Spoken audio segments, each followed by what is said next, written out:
Northern Ireland jobs at risk as Bombardier jets hit by huge export tariffs.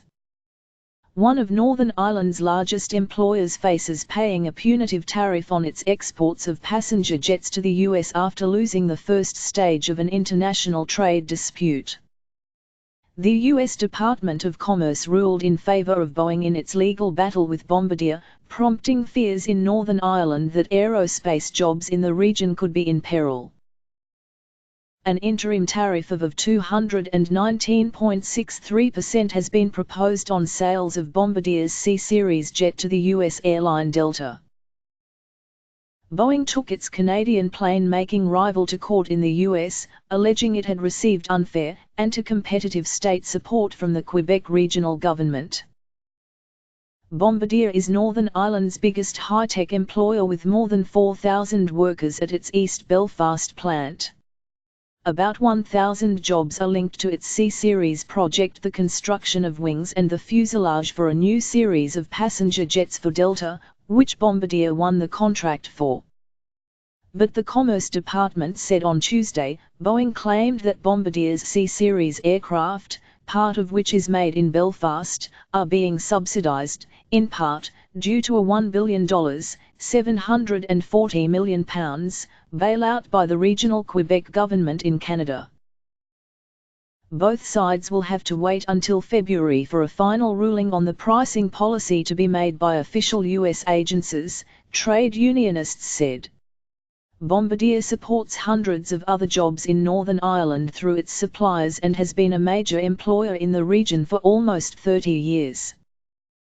Both sides will have to wait until February for a final ruling on the pricing policy to be made by official US agencies, trade unionists said. Bombardier supports hundreds of other jobs in Northern Ireland through its suppliers and has been a major employer in the region for almost 30 years. Jimmy Kelly, Unite's regional secretary in Northern Ireland, said, "Today's decision in favour of Boeing's allegations of anti-competitive pricing poses a direct and very serious threat to the 4,500 Bombardier jobs in Belfast and many more dependent on them across our service sector and in the wider supply chain.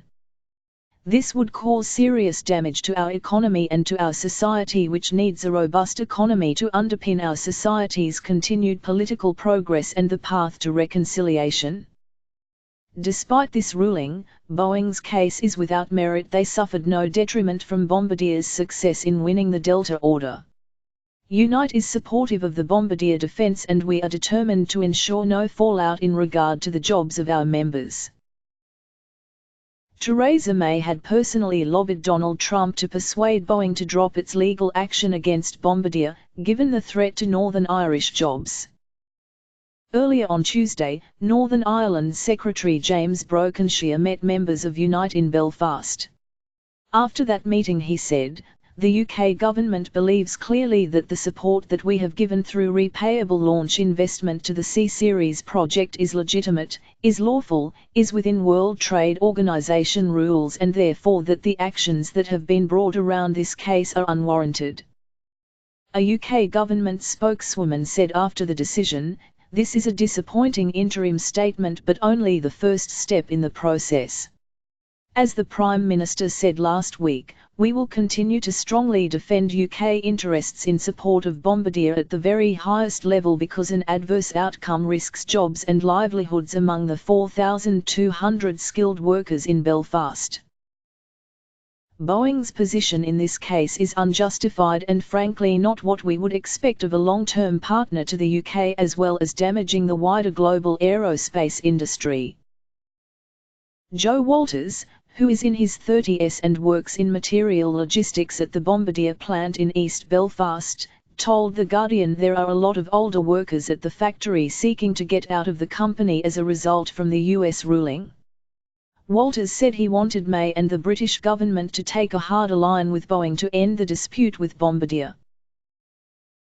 The Canadian government has already stated that it will not do business with Boeing if it continues to try to break Bombardier. The British government needs to be as hardline as that. It's simple, forget appealing to Donald Trump, he's too busy trying to kill us all with his contest with North Korea.